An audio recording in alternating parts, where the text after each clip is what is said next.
Hello subscribers, আজকে আমি বানাবো ফুল চিংড়ির বড়া।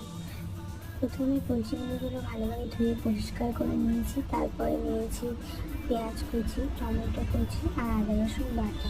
তারপরে দিয়েছি লবণ, লঙ্কার গুঁড়ো, হলুদ গুঁড়ো, জিরে গুঁড়ো ও ধনে গুঁড়ো। তার সঙ্গে দিয়েছি 2 চামচ চালের গুঁড়ো। চালের গুঁড়ো দেওয়ার জন্য চপটা ক্রিস্পি হবে। তারপরে ভালোভাবে মেখে নিয়ে একটা প্যানে তেল গরম করে চপের আকারে ভেজে নিতে হবে। লো ফ্লেমে দুদিকটা ভালো করে বাদামি করে ভেজে নিতে হবে। আমি সবগুলো একেবারে ভেজে নিয়েছি একসাথে, দিয়ে গোল্ডেন ব্রাউন করে সবগুলো ভেজে নিতে হবে। তৈরি হয়ে গেল ফুল চিংড়ির চপ।